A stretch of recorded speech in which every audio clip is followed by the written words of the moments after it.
¿Cómo puede ser que un sistema legal de hace más de 2000 años siga definiendo la forma en que hacemos justicia hoy? O sea, desde América Latina hasta Europa. Es una pregunta que de verdad me da vueltas en la cabeza. Y la pregunta se pone mejor. ¿Cómo sobrevive una idea así a la caída de un imperio y al nacimiento de otro que, en muchos sentidos, no se le parecía en nada? Exacto. Hoy nos vamos a sumergir justo en la historia de esa idea. Este es un recorrido para entender no solo qué fue el derecho romano, sino cómo su espíritu se transformó y pervivió a través de una entidad fascinante y, seamos honestos, bastante confusa: el Sacro Imperio Romano Germánico. Pues ese es el objetivo. Vamos a trazar el viaje completo del derecho romano, desde sus orígenes, digamos, en unas tablas de bronce, pasando por la monumental codificación del emperador Justiniano, hasta su herencia tan compleja en el Sacro Imperio y al final su impacto en el Código Civil de nuestros países. Perfecto. Entonces, para entender el panorama completo, supongo que tenemos que empezar por el principio de todo: Roma en sus inicios, antes del Coliseo, antes de los Césares. ¿Cómo funcionaba la ley ahí? ¿Era simplemente lo que dice el tipo más poderoso? En cierto modo, no estás muy lejos. En la Roma más temprana, las leyes no estaban escritas. Eran un conjunto de costumbres, de tradiciones, lo que ellos llamaban el ius civile, o sea, el derecho de los ciudadanos. Ajá. Se transmitía oralmente, de generación en generación. Y ojo, solo aplicaba para los ciudadanos romanos. Entiendo. Como una tradición oral. Pero eso suena que podría ser un problema grande, ¿no? Si las reglas no están escritas, ¿quién decide qué es la ley en una disputa? Ahí diste en el clavo. El problema era la arbitrariedad. El conocimiento y la aplicación de estas costumbres estaban en manos de una élite, de los magistrados patricios. Y claro, si solo tú conoces las reglas, puedes interpretarlas, pues, a tu conveniencia. Y eso generaba una tensión social enorme, me imagino. Totalmente. Y esa tensión nos lleva directamente a la primera gran revolución legal de Roma, la Ley de las 12 Tablas, por allá del año 449 a.C. Ok.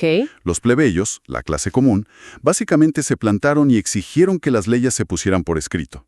Querían transparencia. Era, en esencia, poner las reglas del juego a la vista de todos por primera vez. Esto es un punto de quiebre entonces. Pero a ver, ¿qué eran exactamente estas 12 tablas? ¿Eran como una constitución o, bueno, un código legal completo? Es una excelente pregunta, porque es un error muy común. No eran un código completo como los que conocemos hoy. Piensa en ellas más como una serie de parches o aclaraciones al derecho que ya existía. Un conjunto de provisiones muy específicas sobre temas del día a día: deudas, propiedad, disputas familiares y, sobre todo, cómo se debía llevar a cabo un juicio. Su gran mérito no fue crear un sistema nuevo, sino hacer público y cierto el que ya existía. ¿Y se sabe quién las escribió? ¿Se inspiraron en alguien? Fueron obra de un comité de 10 hombres, los decemviri. La leyenda, que cuenta Tito Livio, dice que enviaron una delegación a Atenas para estudiar las famosas leyes de Solón. Los historiadores modernos son un poco más escépticos con eso, ¿eh? Claro. Es más probable que la influencia griega llegara de forma más orgánica, por el contacto con las ciudades griegas del sur de Italia.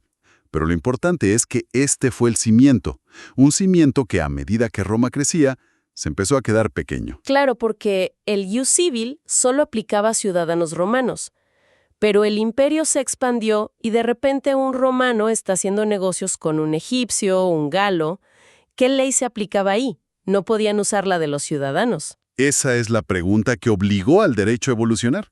Y para resolver esos casos, los romanos desarrollaron algo brillante: el ius gentium. ¿El derecho de gentes? Exacto, no era la ley de Roma, sino un cuerpo de normas basadas en la razón y en principios que se consideraban comunes a todos los pueblos. Era un derecho pragmático, para el comercio, para las relaciones internacionales.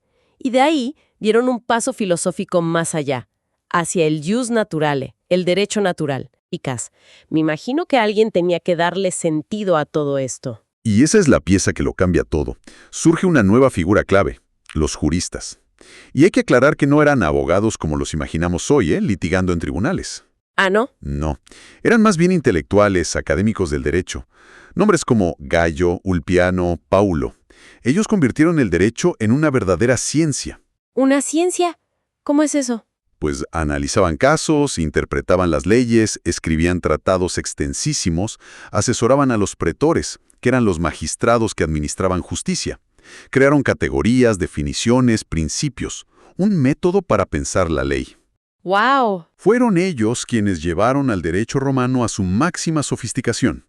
Si me preguntas cuál fue la mayor contribución de Roma a nuestra civilización, más allá de los acueductos y las legiones, yo diría que fue esta, la invención de una ciencia jurídica. Vaya, entonces no eran solo las leyes, sino la forma de pensar sobre las leyes.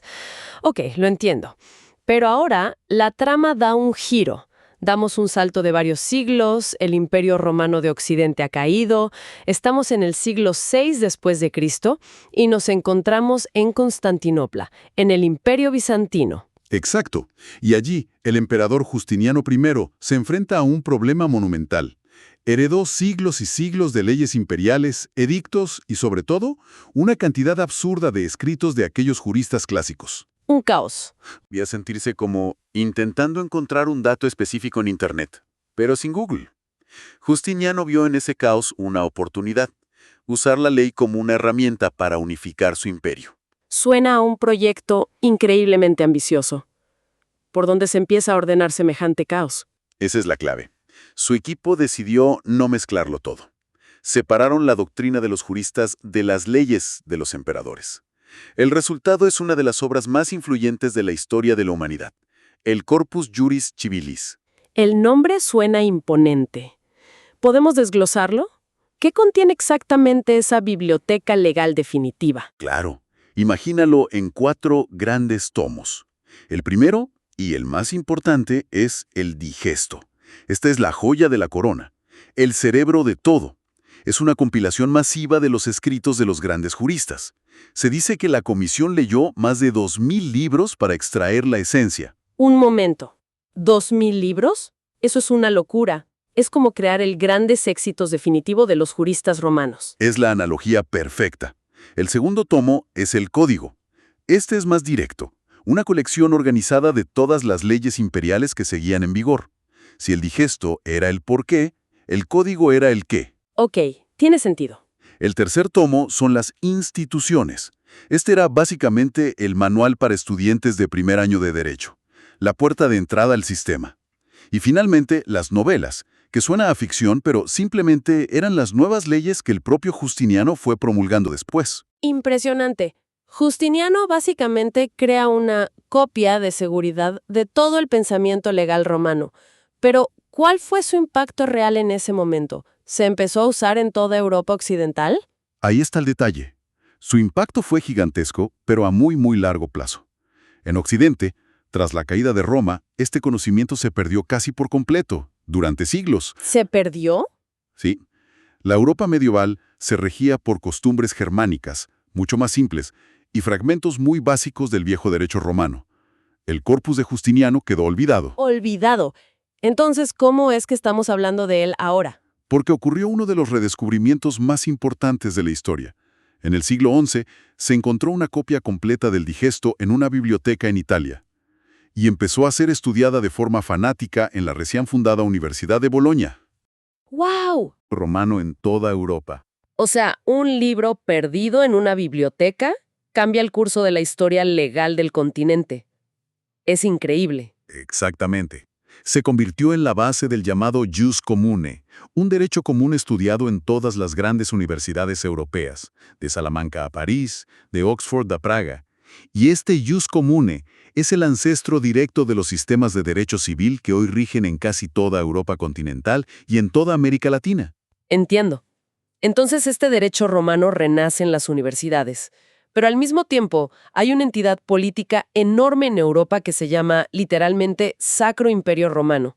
Tengo que preguntar, ¿usaban ellos este derecho que se estaba redescubriendo? ¿O el nombre era solo una estrategia de marketing? Estrategia de marketing es una forma bastante acertada de verlo en algunos aspectos. La respuesta corta es no. Su sistema legal no era una continuación directa del de Roma. El Sacro Imperio era una criatura política completamente diferente. No era un Estado-nación centralizado, era una confederación de cientos de territorios. ducados, principados, ciudades libres.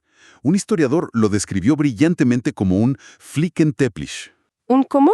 Flickenteppich, una alfombra de retazos. Una alfombra de retazos. La imagen es muy clara. Suena a caos organizado. ¿Y cómo se impartía justicia en un lugar así?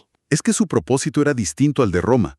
No buscaba expandirse, sino mantener una estabilidad interna. Ser un árbitro entre todos esos retazos. El poder real del emperador estaba muy limitado por los príncipes locales. Entiendo. Y su sistema legal reflejaba esa realidad. Tenía una función que a nosotros hoy nos parecería contradictoria, una función dual. ¿A qué te refieres con dual? Por un lado, el sistema debía gestionar una diversidad cultural y religiosa enorme, y a veces lo hacía protegiéndola. Otorgaba privilegios y autonomía judicial a ciertos grupos o ciudades. Una ciudad imperial libre tenía sus propias cortes y sus propias leyes, ¿me explico? Suena razonable hasta ahora. ¿Cuál es la otra cara de la moneda? La otra cara es que también era una herramienta para controlar y, a veces, criminalizar a quienes se desviaban del orden social establecido.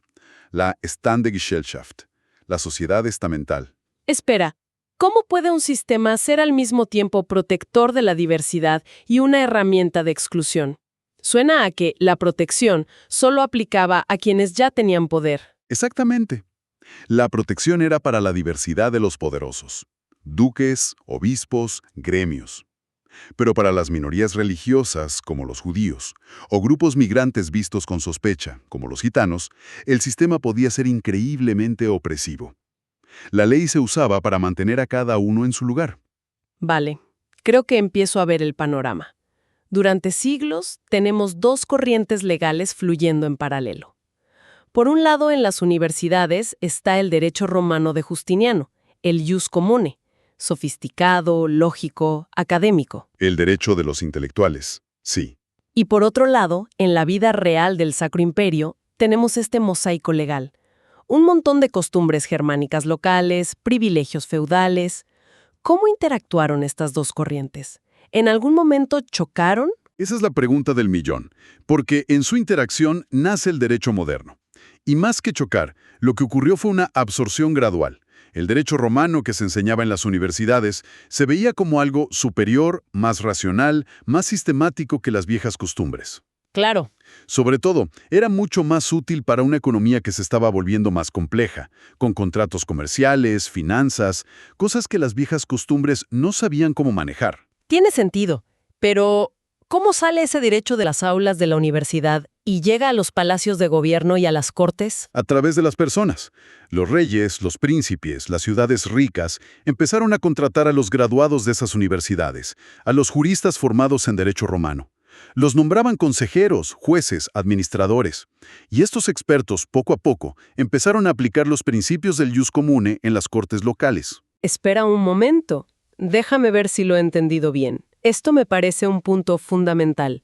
Me estás diciendo que la verdadera herencia legal de Roma, la que llega hasta hoy, no viene de la práctica diaria del imperio que llevaba romano en el nombre, Sino de la recuperación académica de un antiguo código que se encontró en una biblioteca.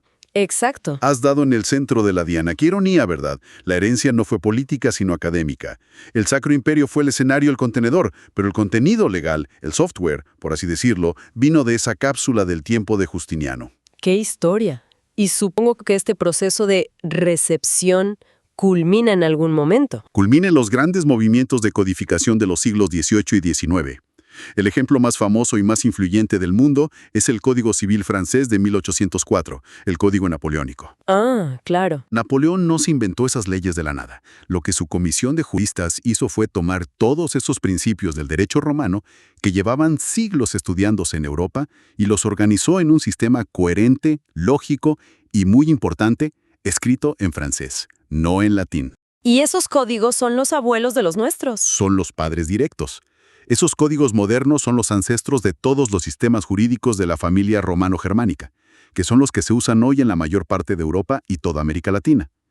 Mientras tanto, el sistema legal propio del Sacro Imperio, con su alfombra de retazos, se desvaneció junto con el imperio en 1806, barrido por las guerras napoleónicas. Es increíble. Partimos de una simple pregunta y terminamos trazando una idea a través de 2 milenios de historia, desde unas tablas de bronce hasta las aulas de nuestras facultades de Derecho. Es un viaje largo, sí, Pero si lo vemos en perspectiva, podemos sacar unas cuantas ideas muy claras. La primera, que la genialidad de Roma no fue solo crear leyes, sino desarrollar una ciencia del derecho gracias a sus juristas. Crearon un método para pensar sobre la justicia. Segundo, y esto me fascinó, el Corpus Juris Civilis de Justiniano funcionó como una cápsula del tiempo. Sin esa copia de seguridad, todo ese conocimiento sofisticado podría haberse perdido para siempre. Tercero, el Sacro Imperio, a pesar de su nombre, era una entidad legalmente fragmentada. Su sistema no era una continuación de Roma, sino un mecanismo para gestionar la diversidad de poderes locales. Y cuarto, que quizás es la conclusión más sorprendente. La influencia duradera del derecho romano en nuestro mundo no viene directamente del poder imperial, sino del renacimiento académico de la obra de Justiniano. El conocimiento le ganó al poder, a largo plazo. Exactamente. El derecho que aplica hoy un juez en Bogotá, en Madrid o en París, tiene un ancestro directo en un libro de texto compilado en Constantinopla en el siglo VI, que a su vez resumía el pensamiento de juristas que vivieron en Roma 400 años antes de eso. La conexión es directa. Y para cerrar, te dejo con una reflexión. El teórico del derecho, Rudolf von Heering, dijo que Roma conquistó el mundo 3 veces. La primera con sus ejércitos, la segunda con su religión y la tercera con sus leyes. Hoy, cuando vemos esfuerzos por unificar leyes entre países como en la Unión Europea, cabe preguntarse, ¿están intentando crear un nuevo ius comune para el siglo XXI? ¿O se están enfrentando a los mismos dilemas entre un poder central y las identidades locales que definieron y finalmente disolvieron al Sacro Imperio Romano Germánico?